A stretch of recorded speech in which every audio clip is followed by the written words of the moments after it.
মোগলাই পরোটার রেসিপি নিয়ে আপনাদের মাঝে চলে আসলাম।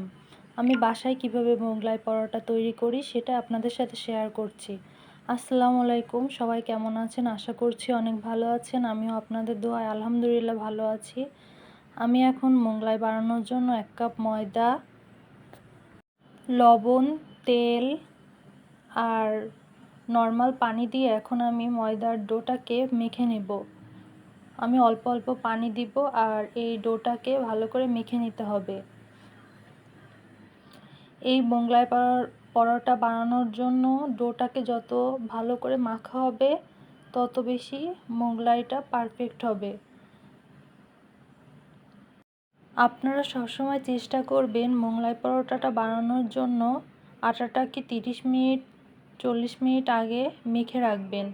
এতে অনেকটা আটাটা খামির হয়ে যাবে, আর এই আটাটা যত বেশি খামির হবে তত মোগলাই পরোটাটা সুন্দর হবে।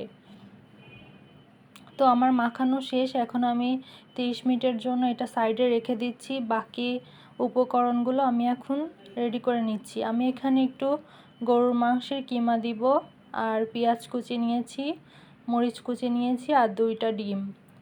এই কিমাটাকে আমি আগে থেকে রান্না করে রাখবো, তারপর যখন মোগলাই বানাবো তখন এটাকে দিয়ে দিব। এখন আমি 2টা ডিম ভেঙে নিচ্ছি, আর এতে আস্তে আস্তে সব উপকরণগুলো দিয়ে মেখে রেখে দিব সাইডে।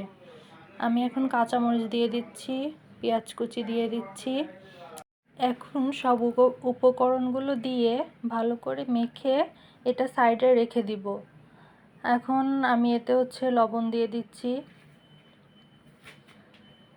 তো আপনারা প্রায় আমাকে কমেন্ট করে বলেন আমি এখন কেন ভিডিও ছাড়ি না, রেগুলারলি ভিডিও কেন আপনাদের সামনে দিতে পারি না। তো এখন থেকে আমি আপনাদের সামনে ভিডিও দেওয়ার চেষ্টা করব। সবাই এভাবে আমার পাশে থাকবেন, ভালোবেসে যাবেন। আপনারা এইভাবে আমার পাশে থাকলে আমি উৎসাহিত হই নতুন নতুন ভিডিও আপনাদের সাথে শেয়ার করার জন্য। আমি এখন 30 মিনিট পর চলে এসেছি। এটাকে আর একটু ভালো করে মেখে নিচ্ছি। দেখুন ময়দাটা কতটা সফট হয়েছে, দেখলেই বুঝতে পারবেন আপনারা। আমি আর একটু ভালো করে মেখে নিব। সবসময় চেষ্টা করবেন মোগলাই পরোটা বানাতে গেলে এইভাবে আটাটাকে আগে থেকে তেল দিয়ে ভালো করে ম্যারিনেট করে রাখতে।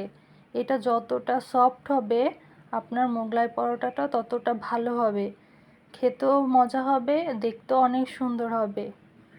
আপনারা যদি দোকানের মতো পারফেক্ট একটা মোগলাই পরোটা বানাতে চান তাহলে এইভাবে অবশ্যই আপনারা মোগলাই পরোটাটা বানাবেন। ইনশাল্লাহ অনেক সুন্দর হবে, আপনারা ঠিক দোকানের মতনই স্বাদ পাবেন। এখন আমি এই ডোটাকে পাতলা করে বেলে নিব এবং আলতো হাতে এই রুটিটাকে বেলে নিতে হবে। সব সময় চেষ্টা করবেন এই মোগলাই পরোটা বানাতে গেলে একদম পাতলা করে বেলার জন্য।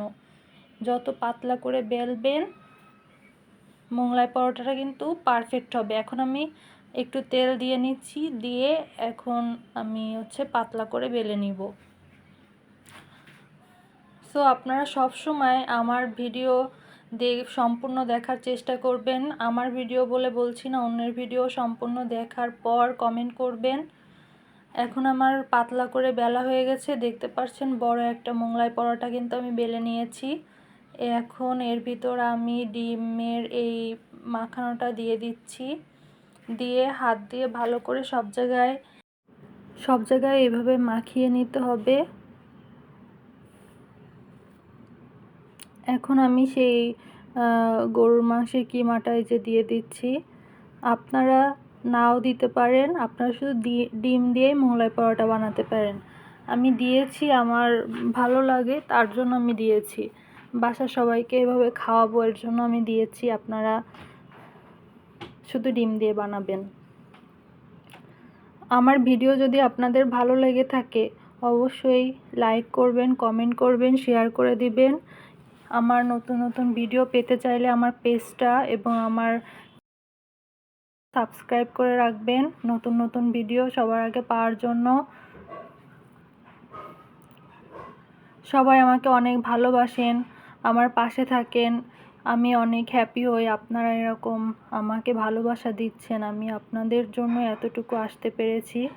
এখন আমি এই যেই পাত্রে মোগলাইটা ভাজবো সেটা আগে থেকে গরম করে নিয়েছি। নেওয়ার পর এখানে আমি তেল দিয়ে দিচ্ছি। আমি অল্প আঁচে এই মোগলাই পরোটাটা ভাজবো। আমি আগে চুলার আঁচটাকে কমিয়ে দিয়েছি লোতে রেখে, তারপরে মোগলাই পরোটা ভেজে নিব। অল্প আঁচে মোগলাই পরোটা না ভাজলে ভিতরে কিন্তু কাঁচা থেকে যাবে আর উপরে ব্রাউন হয়ে যাবে। এর জন্য অল্প আঁচে মোগলাই পরোটাটাকে ভেজে নিতে হবে। এপিট ওপিট করে আলতো হাতে এটাকে উল্টাতে হবে, না হলে ভেঙে যেতে পারে।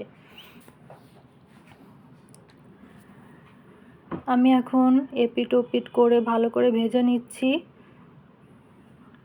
আমার মোগলাই পরোটা ভাজা শেষ। দেখতে পাচ্ছেন উপরটা কিন্তু অনেক ক্রিস্পি হয়েছে আর ভিতরে কিন্তু কাঁচা নেই। আপনারা দেখবেন, সম্পূর্ণ ভিডিও দেখলে আপনারা বুঝতে পারবেন মোগলাইটা কত পারফেক্ট হয়েছে।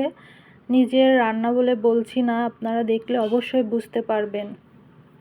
আমি এখন বড় বড় সাইজ করে কেটে নিচ্ছি, যেহেতু আমার বাসার ফ্যামিলির সবাই খাবে তাদের জন্য। যেহেতু মোগলাই পরোটাটা বানিয়েছি, ছোট করে কেন কাটবো, বড় করেই কেটে সবার সাথে শেয়ার করে খেতে কিন্তু খুবই আনন্দ।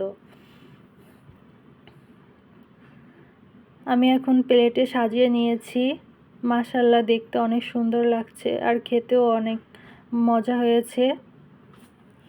আমার বাসায় আসবেন, আপনাদের অবশ্যই এরকম নতুন নতুন খাবার তৈরি করে খাওয়াবো, মজাদার খাবার। আজকের ভিডিওটা এ পর্যন্তই। সবাই ভালো থাকবেন, সুস্থ থাকবেন। আল্লাহ হাফেজ।